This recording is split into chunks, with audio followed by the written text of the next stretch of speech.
So as I think about this industry and what we've been through, my first thought is to say, those of you here today, you're still standing, and so we should bring you congratulations. Because what we have been through has been pretty dramatic, and I'm going to talk about what we've been through, and to say that now you have made it through the storm, if you will. Now there's going to be other storms out there. We know that. We've got storms in markets this week. We've got storms and questions about our consumer base, our income base. But you've made it through a really big one, and we're going to talk about that storm, particularly the feed prices and how dramatic that's been, and why did those feed prices go up so much, and how did your industry, the pork industry, respond to that. So we see action, that is high feed prices. We see reaction in your industry, and then adjustment. So your industry is through a lot of adjustment. And I would say it's something like this. You know, reporters say, well, what is the state of the livestock sector? And we've been saying, look, the livestock sector has really adjusted to smaller production. You've had to do that because in order to pass the higher feed costs along, to get the price of hogs higher, you had to reduce the size of production. As you reduce the supply, that gets the price up so you can afford to pay $6 for corn. So we've been saying $6 to $7 corn, you can pay that now. We don't know about above $7, as we saw futures yesterday go above 7, at least on the new crop December contract. But we can pay some pretty high prices for corn. You've made it through a big, big adjustment. So we're going to talk about this in terms of a shock. And in a market, stuff comes along. And one of the things that came along, as we well know, is these much, much higher grain and feed, particularly soybean meal prices, and generally commodities across the board. This is a real shock. And markets, you know, you kind of remember back to some at freshman economics, you talk about equilibrium. And markets are rarely in equilibrium. They're moving one direction or another because supply and demand is shifting around. This was a big shock. The big shock coming from much, much higher feed prices. So we're going to talk a little bit about why did that shock come about.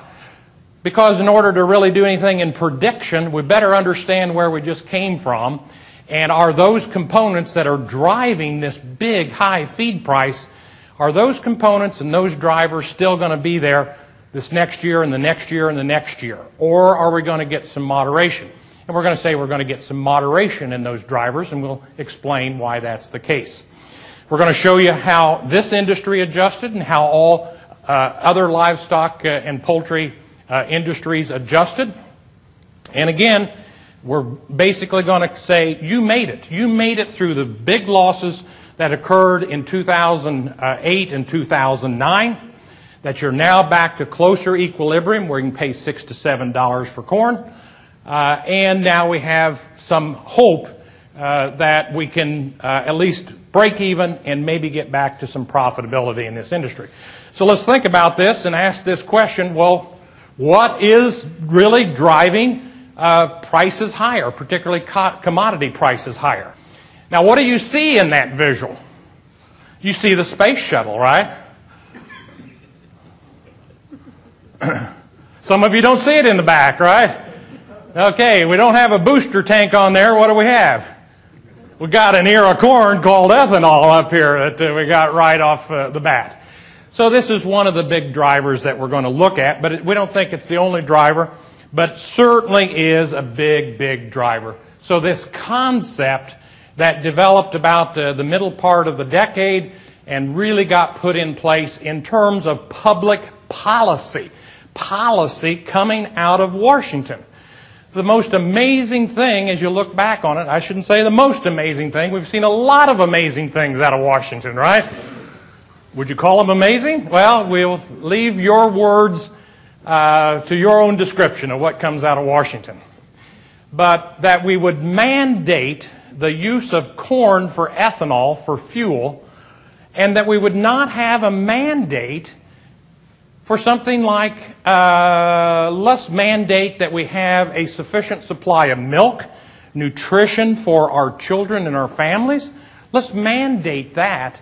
Let's not mandate the use of fuel. But this happened. It happened because enough people didn't warn of the consequences. It happened because of a psychology of surplus. Psychology of surplus. And that is the U.S. farmer can always produce more corn. Right? And so we've tried, and I'll kind of close with this, we've tried for about 80 years to use up the abundance of American agricultural crop production. We've tried all kinds of stuff, export promotion, and we've tried a food stamp program. That came about because we had surpluses of food in the 1950s and 60s. Didn't know what to do with it. Well, let's give it to people. Our Food for Peace program, our food aid program, that came about in the 1950s. We had so much crop production we couldn't get rid of it, and it depressed prices. So when ethanol came along, here was another way. When such surplus, there's always going to be plenty of corn in the United States. There's nothing big enough to ever eat up all that corn. Guess what? We found something plenty big to eat up all that. So now kind of the genie's out of the bottle. You've now linked the oil markets with the corn market. And so if you have high-price oil, you're going to have high-price corn. And not only did we do that, but we mandated this. It is the law of the United States that out of this roughly a little under 13 billion bushel crop this year, 5 billion of that is mandated by law. It's got to go to ethanol first before anything else. Now that's a really scary world that we have set ourselves in, and you clearly know about that. Now it wasn't, let me go back just a bit. It wasn't just this ethanol for corn in the United States, because the world got excited about renewable energy as well. And so we saw Europe with a very major biodiesel program. So they're using a lot of rapeseed oil, taking that away from the food consumption base, putting that over into fuel. Canada had a biofuels program, Australia a biofuels program, China had a biofuels program, and to their credit this spring, the government in China said, this is crazy, we will not use any food products to put over into to make biofuels. So that'll only be out of, say, crop residues or something that doesn't relate to our food industry. But it did happen in the United States. It happened big in Europe. It happened in other countries. So this was a global phenomena that was going on. The other big one up here we've got is world economic growth. And so we'll talk about China. China's really the central focus in terms of how it's affecting us and your industry, us in the U.S. and your industry. And that is, as their incomes are growing so rapidly, we're seeing both more demand for food because people have more income and they can eat more food, and then dietary transition, moving from primarily a rice diet to a diet that has some rice but more animal protein. And of course, as you know, that really is a phenomena at this point, growing at double-digit rates, 9, 10, 11%. And now the second largest economy in the world. So we're going to look at that and how that has also influenced what's going on. And the other big thing, there are many things going on, but the weakness of the U.S. dollar. Now what does that mean? Well, the dollar trades in international currency markets, supply and demand. So those who want to buy dollars, those who want to sell dollars, open market, we understand that in our commodity business. So the dollar has been on a long downward streak from 2002 to 2008. The value of the dollar relative to other currencies going down. Now what does that mean to corn prices? What does it mean to oil prices? What does it mean to gold prices? Well, all major commodities in the world are traded in U.S. dollars. The dollar is the reserve currency of the world. We're by far the biggest economy of the world. And we talk about China growing, but China is about 35, their economy is about 35% of the size of the U.S. economy. So the U.S. economy is multiple times bigger than the second economy in the world, China, at this particular point. So when the U.S. dollar is weak, or when its buying power goes down, when you price things in dollars, this almost automatically makes the price of things in dollars go up. Why is the dollar weak? Well, if people want to sell something, they want to get rid of it, they don't want to hold on to it, that's going to make it weak. So we now see coming in the stock market here in the last couple of weeks, some of the additional concerns coming out of Washington. And that is, you've got $14.3 trillion of debt, and you've got to raise that, and you're going to be adding another couple trillion dollars to that debt. And there's no program in place to really do anything about this. And $1.2 trillion, when the budget deficit is going to increase $10 trillion over the next 10 years, and you're going to bring it down to only $9 trillion deficit. That's not making progress. And you demonstrate what? That you don't have a way to solve this. It's politically unsolvable. That's what you have just demonstrated to us. Now, do you want to come out here and buy that currency for that country? And you can see we're in an environment where that dollar, while maybe it won't weaken substantially more, but it's not an environment where the world wants to own that currency. So it's another important factor. I won't talk more about it, but it's another important factor. Let me talk about China just a bit, and we'll get back to China again, because they're one of the real drivers of these high corn, soybean prices, etc. And 30 years ago, this question came up as the communist government in China began to bring market reform.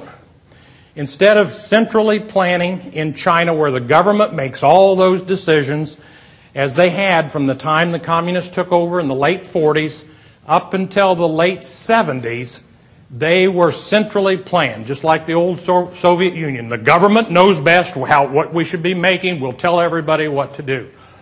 They began to recognize that the marketplace had some real value in helping to tell people what to produce, what the world wanted, and they opened their economy. And this question popped up 30 years ago, 35 years ago. My goodness, look at all those people in China, 1.3 billion people. Who's going to feed all those people if they have more income? Well, that question has largely been answered now 30 plus years later. Who is going to provide the food for China? China. That's exactly right. China is primarily self-sufficient in production of food. And the communist government of China has a desire to feed their own people. Food is strategic. As they view it, if people don't have food or food is too high priced, then you get social unrest in the streets in Beijing. And social unrest in the streets of Beijing, like at Tiananmen Square 20 plus years ago, it's not a good thing when you have to take the tanks in, and as they finally did, the machine guns, and just mow people down. And then people said, okay, we'll take you seriously now. Now that may not, the next social unrest in China, the government knows that may not just stop with killing 100 or 200 or 300 people, and then they go back to their homes and they stop their protest. They're going to buy food, we know that. But primarily, they're self-sufficient in corn, and we talk, oh man, Board of Trade talks all the time, how much corn is China going to buy? Well, the amount they're buying is just a tiny little bit. They're self-sufficient in corn to raise those hogs. They are self-sufficient in wheat production. They're self-sufficient in rice production. In order to be self-sufficient in those three major grains, there was one grain they could not produce enough of: soybeans. And so what they have done in terms of soybeans is absolutely dramatic. So here are the two big drivers. Now there's other stuff going on, but here's the big stuff that's given you these $7 plus corn. We've talked about the ethanol. And again, we put this in acres. How many acres did it take in the United States to meet that additional ethanol demand? How many acres of corn? So in 2005 crop, we needed 7.8, call it 8 million acres of corn to meet the ethanol demand. And by the 10 crop, we're just finishing marketing the 10 crop here in August of 2011. So the 10 crop, about 24 million acres. But when you add the soybean purchases from China over this same period, about 8 million acres of our soybeans went to China in 2005, up to 23 million acres to meet that Chinese demand. So when you put those two together, what you have, they're almost of equal size demand shocks. Huge new demands for corn to go to ethanol and soybeans to go to China. So we all know China's buying a lot of beans, but I think the value here is to put it on an acreage basis. When we look at corn, how big is this deal? Some of you with enough gray hair will remember or heard about the 1970s. In the 1970s, this expansion of demand to go particularly to the Soviet Union, but world exports, drove us from $1 corn to $3 corn. That expansion is about the same size as the corn demand surge we have here from ethanol, but that took 9 years, almost a decade. We've done this in 5 years. Plus, we did the soybeans almost to the same magnitude. So it's really those dual factors as we look at it. Has just simply absorbed all the surplus we had. We had some inventory of corn and soybeans back in 2005. It sucked up all that inventory, a little bit extra that we had. And now we're at a point where basically this demand is so robust that we're just not quite able to meet it on a worldwide basis. When you get demand that exceeds the supply, especially of food products, you're going to have some really high prices. Okay, so what does ethanol look like if you just put it on a chart? Well, as you might guess, here's the use of corn for ethanol as USDA measures it 5 billion bushels. And we can go back here and see this growth from 2005 up through the current period of time. Now, you know, I call that is a driver that has gone vertical. You know, it's kind of like your income, you know, your salaries. Don't they do that? Oh, I'm sorry. That's your living costs do that, isn't it? Your salary does this. That's going vertical. That's going vertical on a very major component of our, well, really the largest single crop in the United States. That's dramatic. Now, this is the way USDA measures it. They do not break it out, corn use for ethanol, and then say, wait a minute, some of that goes for feed product. So if you do that, break it out, put the feed product, I put all the feed up here in the feed category, and I put just the corn used for ethanol down here. It doesn't look quite as dramatic, but these are very, very large growth patterns. There's the percentage of corn that went into ethanol in 2005, about 10%, and this is taking the distiller's grains out, up to 27%. That 17% expansion, 17 percentage points in use, is the same size as the 1970s export expansion.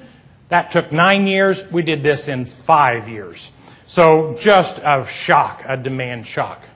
Soybeans, these are where our top 3 exports, where we export soybeans. This goes back to 1990, and our major market for soybeans was Japan, Mexico, and then we got China on here. So you can see very distinctly when China made their policy decision in Beijing, the government said, we're going to supply our own corn, our own wheat, and our own rice. We are not going to supply the soybeans. We'll go into the world market and buy those because we have a major supplier in the U.S. and a major supplier in South America. There'll be good competition out there if we have to become dependent on soybeans from somebody else. So there's 1995 when they made their change. And so these are the bushels, million bushels of exports. So if you go back here to 2005, 357 million bushels, 400 million bushels of exports from the U.S. to China, nearly tripling in 5 years. That is going vertical. When you did that for major crops, corn and soybeans, happening at the same time. You know this in terms of your businesses. Often it's not if just one thing happens, but if 2 or 3 or 4 things all start to happen at the same time. That's when really the big adjustments tend to occur. So if we put that on an acreage basis, just the 2 demands for ethanol, corn going to ethanol, and the number of acres it took to raise the soybeans for China here in the United States, that took in 2005 crops 16 million acres up to 46 million acres. So you're talking multiple new Iowas that we need all of a sudden. Oh my gosh, how are we going to meet those kind of demands? One of those market-based, that's China. The other one policy-based, Washington-based, mandated by mankind-based. That is a remarkable amount of new demand that we faced. So now I'm going to shift over a few visuals and look at the world, the big world picture. How did the world adjust to this? Well, as you would guess, you're going to drive up corn prices, you're going to drive up soybean prices, and the other thing we see here is rapeseed, which is canola oil basically that they used in Europe for biodiesel. So you drive those prices up and you shift acreage. This is the action and then reaction. You get more acres. So out in the world, you can see the big, these are in hectares, million hectares, a lot more corn, a lot more soybeans, more rapeseed at the expense of all kinds of other crops. Well, in 2008, we had some surplus of cotton, but we absorbed those, shifted those acreage in the U.S. out of cotton. We shifted them over to corn, soybeans, Europe, rapeseed, and guess what? Cotton prices come up. So essentially what has to happen when you have these huge demands, we try to meet them by shifting acreage over there, but then what happens to all these other crops? Their prices come up as well. So we now have sugar prices in the world so high that Brazil, the primary sugar producer, is what? Brazil has really reduced their ethanol production now because many of their sugarcane plants can shift between ethanol production and table sugar. Sugar is so high in the world market now that about half of those plants, we think, have shifted from making ethanol over to making sugar. They're now selling sugar in the world market, and guess where Brazil is getting their ethanol? Oh my gosh! That's right. We are taking a huge amount of corn and converting it to ethanol in the United States to export fuel to Brazil. It's a demonstration when the government gets involved with markets, things really get screwed up. Could any of you? Okay.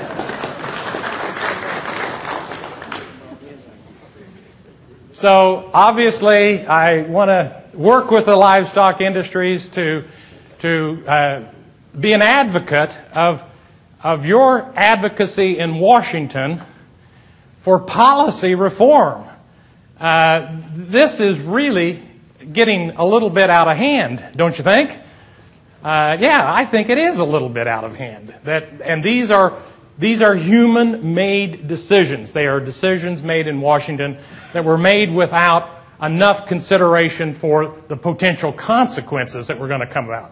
I got a vote back there. I don't know if it's a yes or a no, but let's hear it. Well, it's an acreage battle.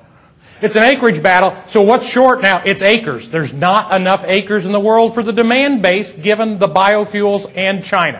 So why does Washington not release at least some CRP acres early? All in favor say aye. Aye! Okay, we didn't do very well on that one. Let's try it again. Release some CRP acres or release them early or at least haying and grazing. Right? I mean, at least release them for the cattle industry. All in favor to release some of the CRP land on the count of three, say yes. How many of you favor releasing some of the CRP land? 1, 2, 3. Yes. Okay, I'm feeling better. I'm feeling better. Just like my students, they're looking at their watch. Man, you're getting closer to 2 o'clock, and you know where I'll be at 2 o'clock.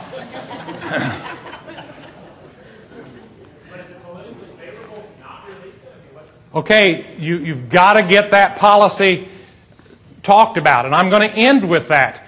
Our policy, primarily in the last 70 years, 80 years, has been policy of surplus production. Hey, is this a period of surplus grains? Is that what's going on? Corn's $1.50? This is a period of shortage. You don't run policies of surplus like taking land out of production. 32 million acres out of production? Wait a minute, we want to be expanding acreage in periods of shortage. This is mindset in Washington. Washington, we're in shortage. You need to reverse the policies you've had for 70, 80 years.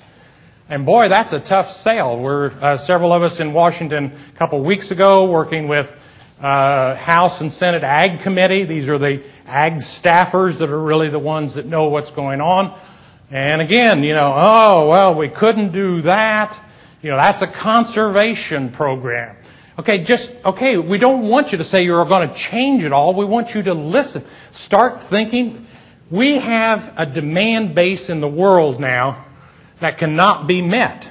That's what we're saying. Land is in short supply. We can't meet this demand.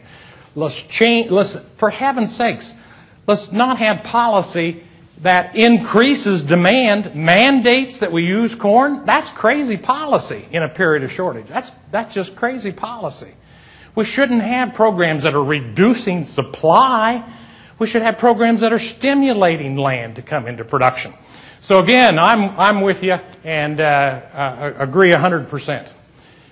So here's kind of the picture on total grains in the world. You go back here, and I lost the 2000, 2001, 01, 02. But what we're looking at here is the usage on the red line. And we go back to the early part of last century, and what we find, years when production was below use. This is total grains in the world. 1, 2, 3, 4, not that one, 5, 6. 6 of 7 years already demand or usage was outpacing supply. Only one of those years did we actually have production that was above. So the early 2000s was a period of when basically the whole world, it's a period of surplus. Corn's $2 a bushel in the United States. We just got to get rid of it. There's not enough demand, but we were reducing our inventories, working off the excess. And when we got to 2008, and we had 2 years where the production, right in here, 6 and 7, where we just basically ran out of inventory. And that's where we sit today. We just don't have inventory. There's no cushion to cover 153 bushel U.S. yield. We need 157, 158 at least. There's no cushion. There's no cushion to cover this yield loss that we're going to have this year. Okay, what did we see in acreage? Well, when we got those high prices in 08, we did see about 27 million hectares, or about 3% more land come into production. So people say you can't get any more land. We didn't get any more land in the U.S., although we have 32 million that was in crop production called the Conservation Reserve Program. And when Earl Butz was Secretary of Agriculture, we had about 60 million acres in the soil bank. And what did he do in 2 years? Every acre of that got returned back to the market. Earl said, we've got the market, we've got the demand out there. You would not restrict the supply. Keep land out of production when you've got a market to sell to. Fence row to fence row, obviously was what he was quoted as saying, let's get production increased. We can't get Washington to talk that way this time. You guys certainly have some influence. But where'd that land? We got about 3% more land over the last 5 years. China, Africa, former Soviet Union, and then of course you expect Argentina and Brazil to come in. But here we've got China and India in Asia. Former Soviet Union has some land, and a bit of a surprise here in Africa. As we did a fairly big study on these world food problems, one of the things we found was that many countries, like in Africa, when food prices got high in 2008, what they tried to do was keep their food prices low. Their policy was to support the consumer, keep the price of food low. You know what we told them? Let the price of food go up. And they said, what are you talking about? Because higher prices of food will give producers, farmers, an incentive to do what? Increase the supply. We were in China this May. And in China, you know, we were driving through an area of agricultural production, water buffaloes being used to produce rice in small rice paddies. And we asked our tour guide, we said, boy, those farmers must really be doing well right now because the price of rice is through the ceiling. And you know what they said? What do you mean farmers doing well? Farmers make about $3,000 of family income. That's husband, wife, kids, and usually a grandma or grandpa, and they're all working those fields. They make about $3,000, and if they'll just leave and go to the city, they can make $5,000 to $6,000. They can double their income just by leaving the farm. How can this be? Rice prices in the world are record high prices. Except in China, guess who establishes the price at the farm level? The government establishes the price, and those farmers do not see the higher price. As academics, we say, let those prices go up and you'll get a supply response. You'll get producers responding. So we saw this in 2008. We're seeing it again with these high food prices. We've got to get a signal to the world. Prices will encourage a lot more production. But countries like the communist government in China are afraid of what? Higher food prices could cause riots, and we want to keep food prices low. So again, we think this is also distorting markets and not allowing markets to do their job. It will help get more supply response if in these developing countries you'll let your prices rise, particularly to your farmers. Okay, so we do believe as we look at these factors, this big vertical demand increase, that is going to slow. And we've got a couple of reasons for that. Number one is the mandate for ethanol.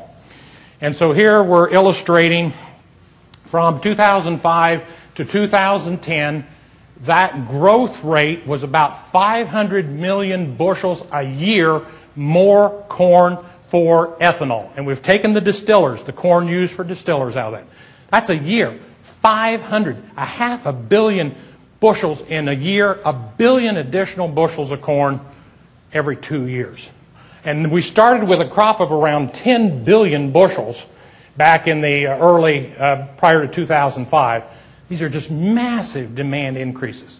Now that's going to slow now that we're into the 11 crop through 2014-15 to about 150 million bushels. This is just the renewable fuel standard. This is the mandate. This is the law that Congress passed to help us become slightly, ever so slightly, less dependent on foreign fuel.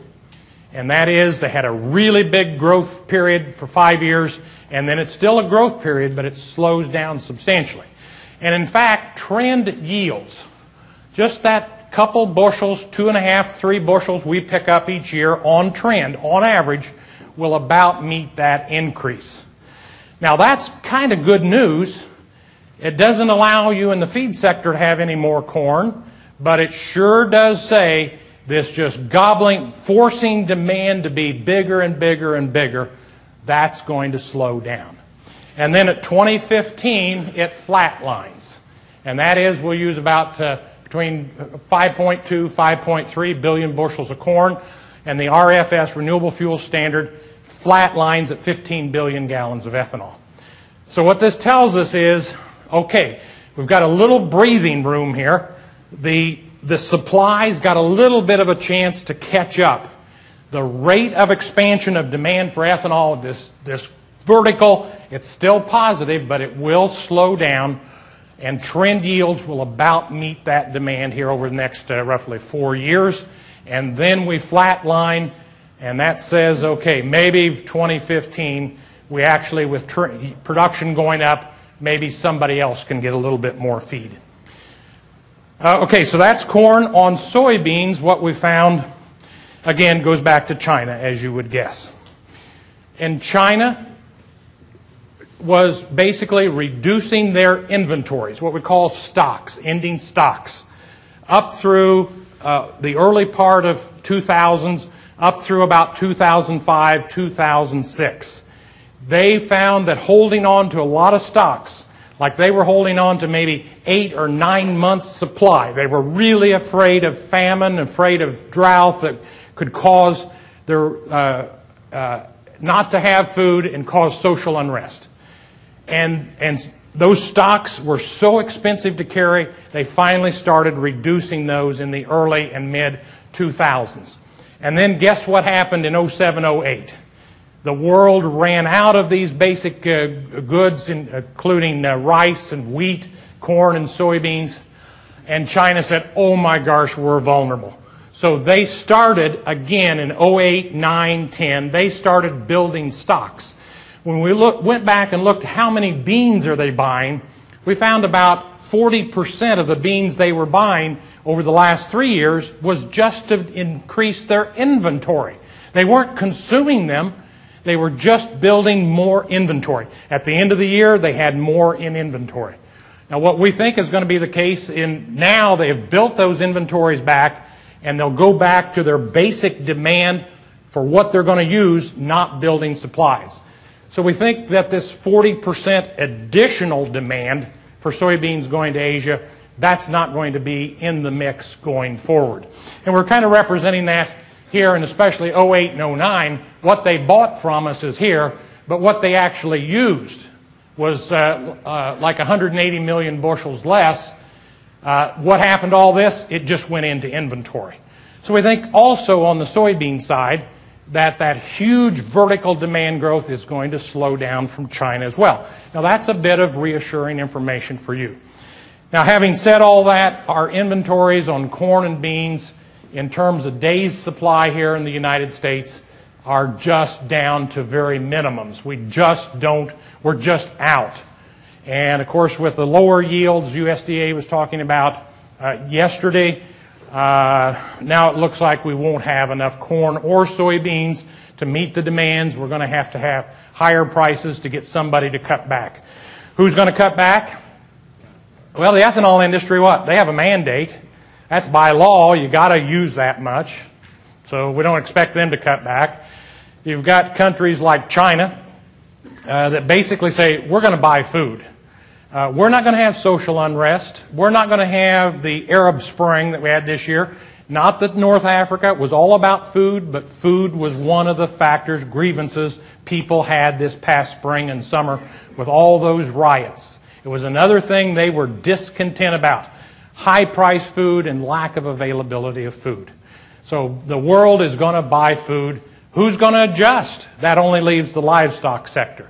So again, we're back to, if we cut this crop further, this means probably the livestock sector is the one that's going to have to cut, because the world wants food virtually at any price. And secondly, the ethanol industry, it's a mandate. So here's where, if I were in your industry, I'd be going to EPA every day and telling EPA there is an emergency clause in the EPA administers the renewable fuels mandate. Cut the mandate for 2012. There's not enough corn to go around for the livestock industry, for food, for our foreign food demand, and for the ethanol industry. Now again, they'll make that decision. And doesn't that make you feel good? It is the Environmental Protection Agency that will make a decision. And people ask me, well, how do you think that decision will come about? Well, here's the way I think it'll work. The EPA will, ag groups will notify. There's not enough corn to go around. You're going to have to cut the mandate this year. and they'll say, oh, that's an interesting topic. We're going to appoint a committee at EPA. Now, what's agriculture again? Can you tell us what agriculture is? Okay, so you tell them what agriculture is, and it's related to food. Oh, yeah, we've heard from some of your people before. Farmers don't like us, do they, EPA, you know? Okay, well, let's not get into that, whether we like you or don't like you. So we're going to appoint a committee, okay? Now, when can you get that committee appointed? Well, it'll probably be January or February of 2012. We'll try to get that committee appointed. When can that committee meet? Oh, we think probably sometime spring 2012 they'll be able to meet. When will they get a chairman elected? Oh, I don't know, maybe by August of next year. Wait a minute, this is the 12 crop, this is the 11 crop, this is the crop right now. We need to get a decision made here this fall. Do we have enough corn? And meanwhile, EPA probably by about January, February, March will say, well, maybe we ought to go talk to over to USDA. Don't they have something to do with agriculture over there at USDA? Yeah, they do. So we'll go talk to them. Hey, now we got it solved. So USDA is going to figure this out and make a decision. Who gets it? The ethanol industry, or do you get it? Wow. This day, the day is coming. We've tried to tell EPA and USDA both. The day is coming when you're going to have to exercise the emergency clause. There won't be enough corn some year. Maybe it's this year. We don't know for sure yet. Why don't you think about this ahead of time? No, we'll think about it when it comes. So it makes us very nervous. Okay, so how did we adjust in the livestock industry? Per capita consumption here in the United States of, this includes poultry, so our broilers, our turkey, beef, and pork, so our major species. And again, this goes back to 1970, and every time as I ask Temple Grandin about vegetarianism, I like my students to be able to go back and bring this out, and that is animal protein consumption, pounds in the U.S. per person. I don't see a lot of evidence that people are backing away from meat. Now, this goes from 1970 to 2007. So we have a breaking point, as you know, in 07. After 07, 08, we got into the really high grain prices, feed prices. Something's going to change big time. You can see the impacts of high feed prices back here in the early 70s. Corn goes from $1 a bushel to $3 a bushel. Consumption on these meats, 195 pounds, down closer to 180 pounds for a few years, and then we did recover. 1980 drought, 1983 droughts, we see some fallback. 88 drought, we see some fallback. But overall, marching higher. And so that's what that looks like now, updating through today and then projections for 2012. I see something much different. And I see something that basically is what we economists would say has to happen. And that is when feed prices, corn prices, go from $2 Midwest to $6, you can't just automatically in the pork business say what? Tell your packer, hey, my cost just went up a whole bunch, so you need to pay me a lot more for the hogs. Some of you probably tried that, didn't you? How'd it work? It didn't work very well. So we don't have an ability in the kind of industry we are to pass through these cost increases. The only thing that could occur is massive financial losses. So we had the action. The action was much higher feed prices. The reaction is big financial losses and then adjustment. Our industries had to adjust. So as we look at our major meat consumption here, we're off about 20 pounds in terms of per capita meat consumption here in the United States. And I'm guessing we're not going to get much of that back. It's gone. It's gone in the environment that we are in at this point. Now, we may get some, as you saw back here, that was $1 to $3 corn in the early mid-70s. We certainly, a few years, got it back, but we went back to low-price corn. Now, I don't think we're going to make an argument this time. We're going back to low-price feed. Okay, and let me just talk then about how this transition occurred. We've seen some really bad work done by ag economists recently because they were being funded by organizations like the biofuels industry. So you get your money from them. First thing you want to ask is, Whoever funds your study, what do you want it to say, right? So you write your conclusion first, and then you go say, well, I can surely find some information out there. And one of those pieces of work done by, of all things, a PhD from Purdue University, got his PhD in our department, funded by the biofuels industry, said, well, look what happened. In 2008, the price of corn went really high, and in 2009, livestock prices didn't go up. So I've got prices of livestock over here, our 4 species. And in fact, in 2009, prices did not go up. Prices were down. And so we reached the conclusion, look, you had high corn prices in 2008, and the prices of hogs and cattle went down in 2009. Therefore, there's no impact. And the conclusion was that people in the industry just absorbed those higher feed prices. Now, who absorbed those higher feed prices? Da-da-da-da! Missed the point, didn't he? You had to go through a bloodbath financially. You had to go through a bloodbath in 2008 and 2009 in order to get enough discouragement and enough bankruptcies in our industry to get production down to a low enough level. So this is what I'm showing over here. This is the reduction in per capita supplies starting in a base of 06-07, indexed to 100. Per capita supplies, and pork is, we didn't do very well on this, as you probably know already. We should have been high feed prices. We should have in 2008 been dropping our production. In 2008 and 2009, we didn't do anything. We took the losses until what? Finally, who's going to be left standing? That's where we were in 2008 and 2009.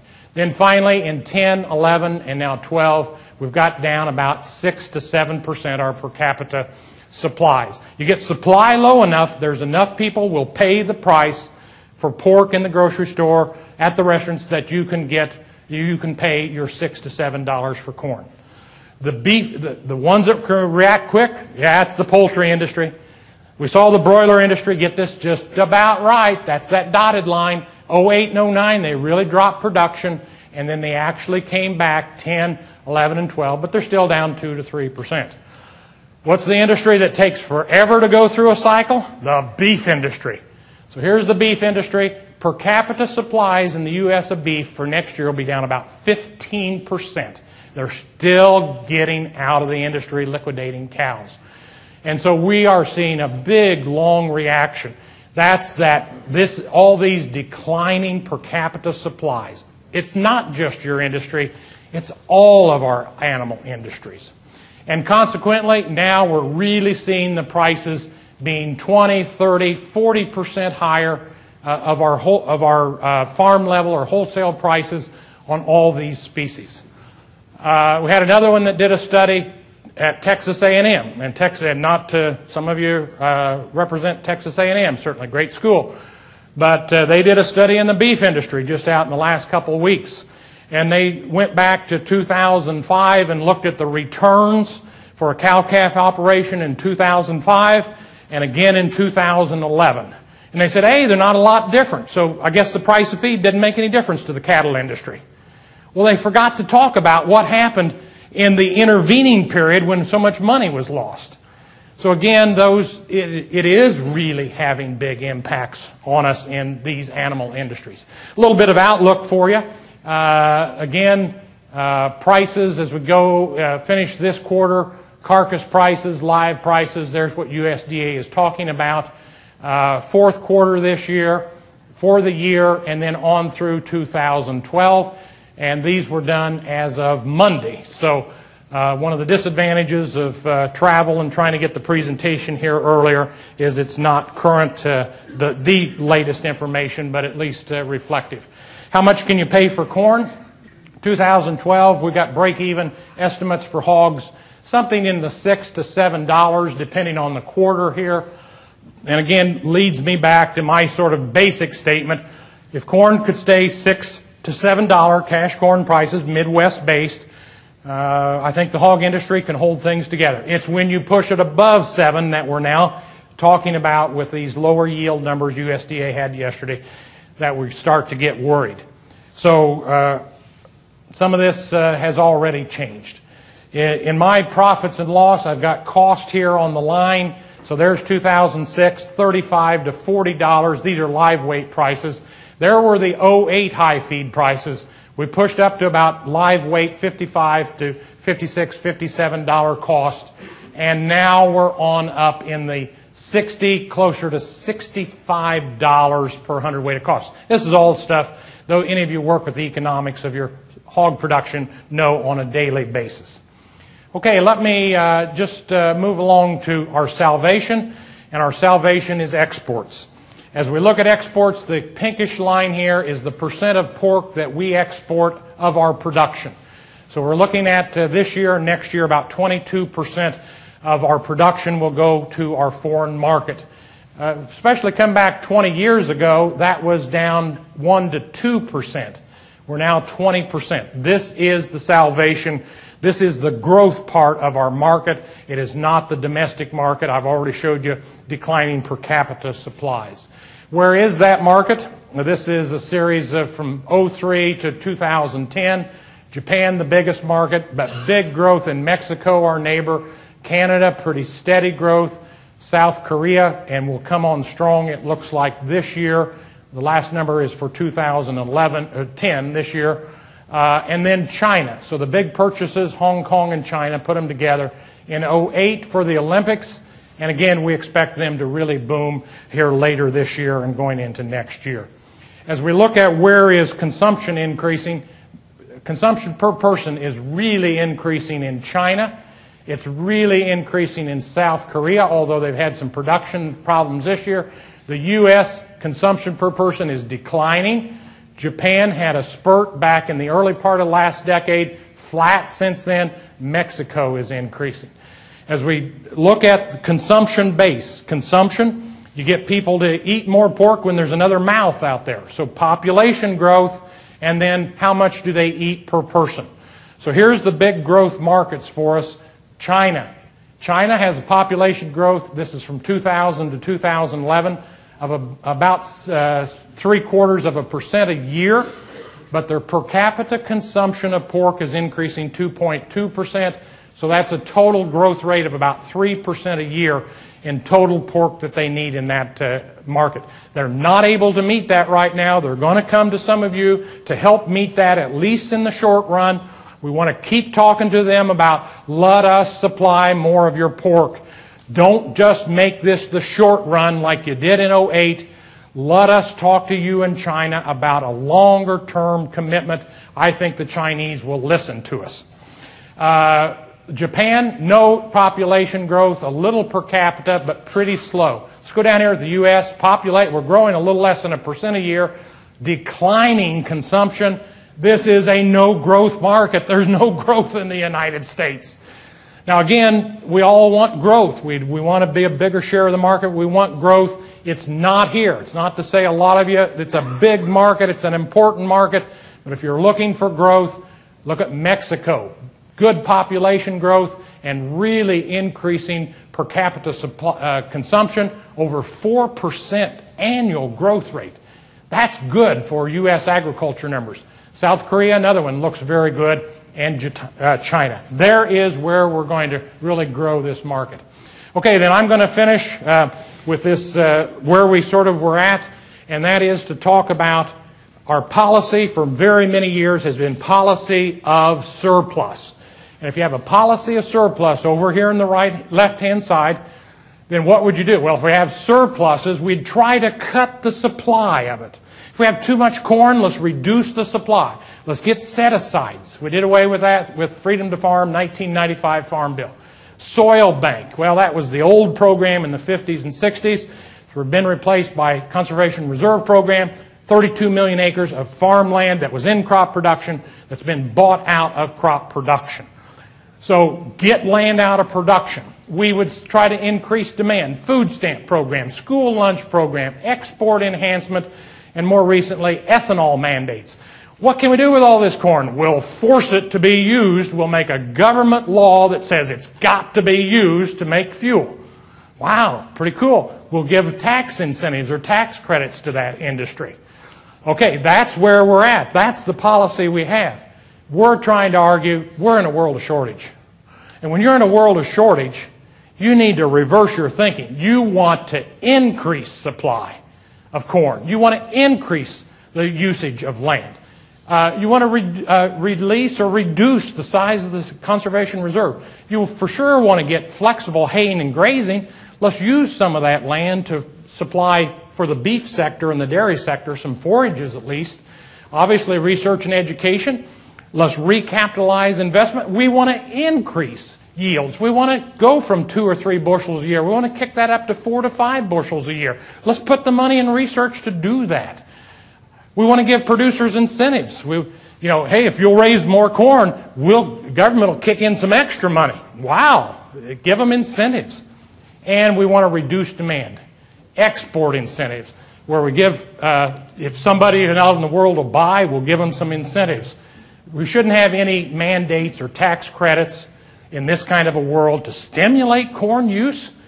That'd seem crazy in this kind of a world of shortages. And a final thing here, we try to tell them in Washington, you're going to have to set priorities. What is most important, food or fuel? And when you come out of a country that is always, any of our memories or our parents' or grandparents' memories is what? Our problem in agriculture is we just can raise so much. That's our problem. It's a psychology of surplus. We're not in that today. We want our government and policy to set priorities, as they have in China.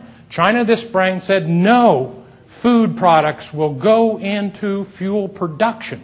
That's setting a priority. Food is most important. So again, think what I just said.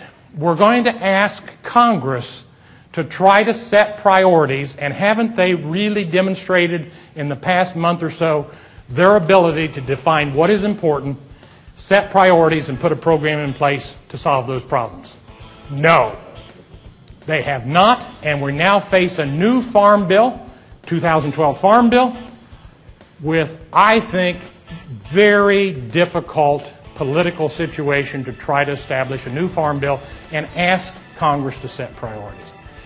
You get your vote in, you get your lobbying in, you work through your pork producers organization. This is really important because these decisions are going to be made in the next 6 months or next year. They're going to be made. And probably the tax credit for ethanol is going to go away. I don't think that'll be supported. So I think you as an industry need to be saying these things. You need to be bringing that in front of your legislature.